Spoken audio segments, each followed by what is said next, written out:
Doctor plus viewers அனைவருக்கும் வணக்கம். நான் டாக்டர் நித்யா, சித்தா பிசிஷியன். உடல்ல இருக்கக்கூடிய கொலஸ்ட்ரால் லெவல் நமக்கு குறைவதற்கு என்னென்ன செய்ய வேண்டும்? பேசிக்கா பார்த்தோம்னா நம்ம கொலஸ்ட்ரால் லெவலை குறைக்கிறதுக்கு என்ன பண்ணணும்?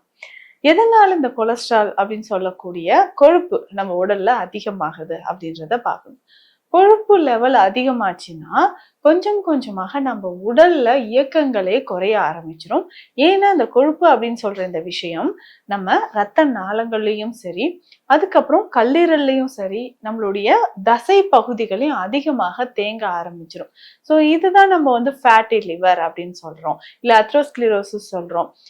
இதயத்திலுமே வந்து இதய தசைகள்லையும் கொழுப்பு வந்து படியுது. ஒபிசிட்டி அப்படின்ற ஒரு கண்டிஷன் ஏற்படுது.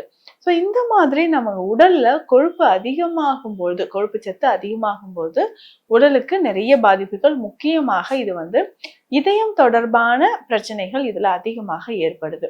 ஸோ இன்றைய காலகட்டத்துல நிறைய பேருக்கு பார்த்தோம்னா இப்போ இதய தசைகள் வந்து வலிமை இழந்திருக்கிற மாதிரியோ, இல்ல இதயத்திற்கு ரத்த நாளங்கள்ல அடைப்பு இருக்கு அப்படின்னு சொல்லுவோம். இது வந்து ஆத்ரோஸ்க்ளிரோசிஸ் அப்படின்னு சொல்ற ஒரு கண்டிஷன். இல்லைன்னா வந்து பார்த்தோம்னா வால்வ்ல ஏதாவது ப்ரொலாப்ஸ் ஏற்பட்டு இருக்கிறது, எம்விபி அப்படின்னு சொல்லுவாங்க, இல்ல சிஏடி அப்படின்னு சொல்லக்கூடிய கொரோனரி ஆர்டரி டிசீஸ். இந்த மாதிரி இதயத்தில் ஏற்படக்கூடிய பிரச்சனைகள் எல்லாமே நமக்கு எங்கிருந்து ஆரம்பிக்குதுன்னா உடல்ல கொலஸ்ட்ரால் அதிகமாகிறதுனால வரக்கூடியதுதான். பொதுவாக ஒபேசிட்டி, உடல் பருமன் அதிகமாக இருக்கக்கூடிய நபர்களுக்கு தான் நம்ம வந்து கொலஸ்ட்ரால் அதிகமா இருக்கணும் அப்படின்னு கிடையாது. ஸோ நார்மலா வெயிட் இருக்கக்கூடிய, அதாவது உடல் வாகு வந்து மெலிந்து இருக்கக்கூடிய, லீனா தான் இருக்கேன் அப்படின்னு சொல்லவங்களுக்கும் கொலஸ்ட்ரால் லெவல் அதிகமாகிறதுக்கான வாய்ப்புகள் நிறைய இருக்கு. ஸோ அப்படி நம்ம கொலஸ்ட்ரால் லெவல் அதிகமாகுது அப்படின்னா இதை எப்படி ரொம்ப ரொம்ப இயற்கையான முறையில சரி செய்யலாம்? முக்கியமாக ரெண்டே விஷயங்கள் தான். ஒண்ணு உணவு முறை, இன்னொன்னு எக்ஸசைஸ்.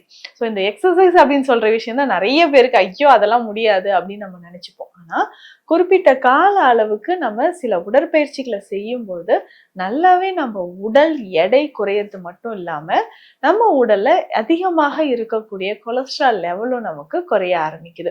ஸோ அதற்கு ஏற்ற மாதிரி உணவு முறையும் நம்ம வந்து உடற்பயிற்சி முறைகளும் நம்ம ஃபாலோ பண்ணிக்கிட்டே வரணும். இதுக்கு பேசிக்கா கொலஸ்ட்ராலை குறைக்கிறதுக்கு நம்ம உணவிலேயே நிறைய வழிமுறைகள் இருக்கு. இதை நம்ம ஃபாலோ பண்ணிக்கலாம். என்ன முதல்ல நம்ம என்ன ஃபாலோ பண்ணோம்? காலையில இந்த ஜூஸ் நம்ம குடிக்கும்போது நல்ல ஒரு பலன் கிடைக்க ஆரம்பிக்குது. அதாவது இந்த ஜூஸ் அப்படின்னு சொன்னா இந்த கொத்தமல்லி இலைகள். ஸோ இந்த கொத்தமல்லி இலைகளை சின்ன சின்ன பீசஸா கட் பண்ணிட்டு ஒரு 2 கைப்பிடி அளவு எடுத்து இதனோட ஒரு சிறு துண்டு இஞ்சி சேர்த்துக்கணும், 1/2 ஸ்பூன் அளவுக்கு சோம்பு சேர்த்துக்கணும். ஸோ இதை வந்து மிக்சியில நல்லா அரைச்சி வடிகட்டி எடுத்துட்டு இதனோட கொஞ்சம் ஒரு 5-6 துளிகள் எலுமிச்சை சாறு.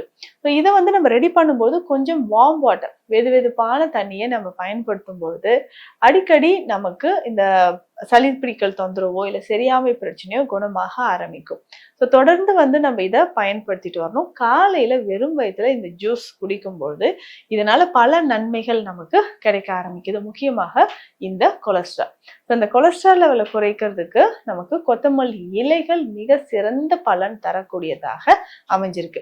அதே மாதிரி நம்மளுடைய உணவு முறைகள்ல நார்ச்சத்து இருக்கக்கூடிய, ஃபைபர் கண்டென்ட் இருக்கக்கூடிய காய்கறிகளை நம்ம வந்து செலக்ட் பண்ணி சாப்பிட்டுக்கணும்.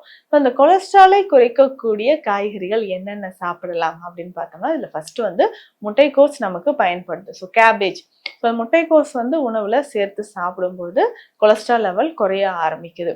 அதுக்கப்புறம் பார்த்தோம்னா முருங்கை. ஸோ முருங்கையே நம்ம அதுவும் முக்கியமாக சித்த மருத்துவத்துல இந்த பிஞ்சு காய்கறிகள் அப்படின்னு ஒரு லிஸ்டே இருக்கு. அவரை பிஞ்சு, கத்திரி பிஞ்சு, முருங்கை பிஞ்சு, இது எல்லாமே கொலஸ்ட்ராலை குறைக்கக்கூடியதுதான். அடுத்து நமக்கு முக்கியமான ஒரு காய் அப்படின்னு பார்த்தோம்னா முள்ளங்கி. ஸோ இந்த முள்ளங்கி பார்த்தோம்னா நம்ம உடல்ல இருக்கக்கூடிய உஷ்ணத்தை குறைக்கும். அதிகமான, அதாவது கொலஸ்ட்ரால் லெவல் அதிகமா இருக்குன்னா இந்த முள்ளங்கியை பயன்படுத்தி நமக்கு நிறைய நன்மைகள் வந்து கிடைக்க ஆரம்பிக்குது. ஸோ இந்த காய்கறிகள் எல்லாமே நம்ம பயன்படுத்தும் போது கொஞ்சம் கொஞ்சமாக கொலஸ்ட்ரால் லெவல் நமக்கு குறைய ஆரம்பிக்குது. சித்த மருத்துவத்தில் இருக்கக்கூடிய இதுக்குன்னே இருக்கக்கூடிய ஸ்பெஷல் மெடிசன்ஸ் இருக்கு. அதாவது இந்த மூலிகைகளை பயன்படுத்தும் போது இந்த 5 வகையான மூலிகைகளை பயன்படுத்தி நம்ம வந்து கொலஸ்ட்ரால் லெவலை குறைக்க ஆரம்பிச்சுக்கலாம். ஸோ இதுல முக்கியமாக சொல்லக்கூடிய 5 வகையான மூலிகைகள் என்னென்ன? முதல்ல வந்து பார்த்தோம்னா தக்கோலம் அப்படின்னு சொல்லக்கூடிய மூலிகை. இது வந்து நம்ம உடல்ல இருக்கக்கூடிய கொலஸ்ட்ரால் லெவலை குறைக்கிறதுக்கு ரொம்ப யூஸ்ஃபுல்லா இருக்கக்கூடிய ஒரு மூலிகை. அதாவது நட்சத்திர சோம்பு அப்படின்னு சொல்லுவோம். இந்த சோம்பு வந்து இந்த நட்சத்திர சோம்பு நம்ம சமையல்களையும் நம்ம பயன்படுத்துறோம். ஸோ இந்த தக்கோலம் நம்ம எடுத்து வச்சுக்கணும். இதனோட லவங்கப்பட்டையும் முக்கியமான ஒரு மூலிகை. நம்ம உடல்ல இருக்கக்கூடிய பேட் கொலஸ்ட்ராலை குறைக்கிறதுக்கு இது வந்து நமக்கு பயன்படுது. அதுக்கப்புறம் பார்த்தோம்னா நம்ம தினம்தோறும் உணவில் பயன்படுத்தக்கூடிய முக்கியமான ஒரு மூலிகை. வயிறு வலினா இதை தான் நம்ம யூஸ் பண்ணுவோம்னு சொல்லலாம். அதுதான் ஓமம். இந்த ஓமத்துல வந்து குரசாணி ஓமம் நம்ம பயன்படுத்தும் போது அதிகமான பலனை வந்து தரக்கூடியது. வாய்விடங்கம் இதுல சேர்த்துக்கணும். அதுக்கப்புறம் வால் மிளகு. ஸோ இந்த மூலிகைகள் 5 வகையான மூலிகைகளும் பயன்படுத்தும் பொழுது நம்ம உடல்ல எவ்வளவு நாள்பட்ட கொலஸ்ட்ரால் இருக்கு, பிபி இருக்கு, இல்ல ஹார்ட்ல நமக்கு வந்து பிளாக்கேஜ் இருக்குன்னா அதை சரி செய்யறதுக்கு நமக்கு இந்த மூலிகைகள் எல்லாமே நமக்கு பயன்படுது அப்படின்னு சொல்லலாம்.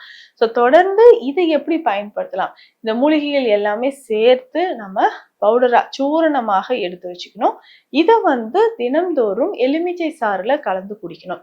எலுமிச்சை சாறு எப்படி செய்யணும்னா கொஞ்சம் வெந்நீர் எடுத்துக்கணும். நல்ல சூடா இருக்கக்கூடிய வெந்நீர் பாதி அளவுக்கு அது ஆறின பிறகு அதுல நம்ம எலுமிச்சை சாறு ஒரு 5-6 துளிகள் விட்டதுக்கு அப்புறம் இந்த மருந்தை எடுத்து ஒரு 5 கிராம் அளவுக்கு அதுல சேர்க்கணும். அப்படின்னா ஒரு 1/2 டேபிள் ஸ்பூன் அளவுக்கு அதுல சேர்த்து குடிக்கும் பொழுதே சூடாக இருக்கும் போது அதை குடிச்சுக்கிட்டே வந்தோம்னா, இது எப்போ குடிக்கணும்னா காலை இரவு உணவுக்கு முன். ஸோ தொடர்ந்து வந்து இதை பயன்படுத்தும் போது நம்ம உடல்ல அதிகமாக இருக்கக்கூடிய கொலஸ்ட்ரால் லெவல் வந்து குறைய ஆரம்பிக்குது. ஸோ கொலஸ்ட்ரால் லெவல் குறையணும்னா முக்கியமா அடுத்து நான் சொன்ன விஷயம் உடற்பயிற்சி. ஸோ உடற்பயிற்சி வந்து கண்டிப்பாக செய்யணும். காலையில எழுந்திரிச்சோமா குறைந்தபட்சம் ஒரு 1/2 அன் ஹவர் 1/2 மணி நேரமாவது நல்ல ஒரு உடற்பயிற்சி, நடைப்பயிற்சி இது எல்லாமே செஞ்சுக்கிட்டே வரணும். ஸோ இது செய்யும்போது நம்ம பாடியில இருக்கக்கூடிய டாக்ஸின்ஸ் வெயிட் லாஸ் ஆகிறது கண்டிப்பாக நடக்கும். ஸோ இதை தாண்டி எருக்கு இலையும் நமக்கு பயன்படுது. ஸோ மாதம் ஒரு முறை இந்த எருக்கு இலையை பயன்படுத்தி கால் பாதங்கள்ல வச்சு நல்லா டைட்டா கட்டிட்டு ஒரு சாக்ஸ் போட்டா கூட போட்டுக்கலாம். ஸோ இது போடும்போது நம்ம உடல்ல இருக்கக்கூடிய கெட்ட விஷயங்கள், டாக்ஸின்ஸ், மெயினா வந்து டாக்ஸின்ஸ் இது வந்து மறைய ஆரம்பிக்கும். ஸோ அதற்கு அடுத்தது பார்த்தோம்னா கொலஸ்ட்ரால் லெவலும் நமக்கு குறையுது.